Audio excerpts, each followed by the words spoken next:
मेरी बहुएं ड्रामा काफ़ी इमोशनल होता जा रहा है। दिन ब दिन पेरेंट्स की स्ट्रगल देखकर काफ़ी दुख हो रहा है कि 3 बेटे हैं और तीनों में से किसी को माँ-बाप की परवाह नहीं। इनको सिर्फ़ अपनी पड़ी है। सारा पैसा लुटा चुके, अब हाथ में कुछ भी नहीं। अंबर बेगम जो सुबह से भूखी बैठी हैं क्योंकि घर में खाने के लिए कुछ भी नहीं था।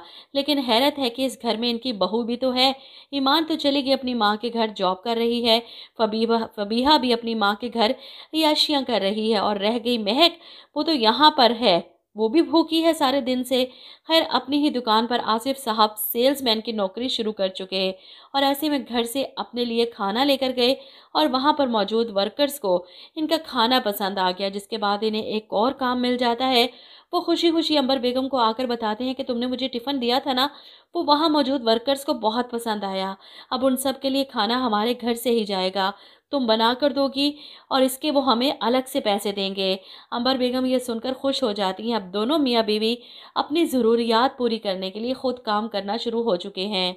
इस उम्र में जब इन्हें आराम की ज़रूरत थी, बड़ा बेटा आर्यान, जिसके पास कोई काम नहीं, कोई पैसा नहीं, इसने लगता है पूरे का पूरा रुपया उस एजेंट को दे दिया। लेकिन मुझे पूरा यकीन है कि इसका दोस्त ही इसे धोखा दे रहा है। ये पैसा दोस्त ने फ्रॉड से हासिल किया, कोई एजेंट वगैरह नहीं था। आर्यान अब खाली हाथ बैठा नौकरियों के लिए धक्के खा रहा है। अलमीर के पास इसकी बुटीक पर गया कि शायद वो इसे जॉब दे दे। अलमीर का दिल था कि वो अपने भाई को अपने साथ दुकान पर रखे, लेकिन फबीहा और इसके पेरेंट्स साफ इनकार कर देते हैं कि आर्यान उस दुकान पर नहीं बैठेगा। इसलिए अपने ससुराल वालों और बीवी के प्रेशर में आकर अलमीर अपने भाई से माजरत कर लेता है कि आप अपना कोई बिजनेस क्यों नहीं शुरू करते, जिस पर आर्यान को गुस्सा आ जाता है। मेरे पास पैसे होते तो मैं करता ना अपना बिजनेस शुरू, क्या करूं? मेरे पास ना पैसा है और ना ही तुम्हारी तरह कोई अमीर ससुराल।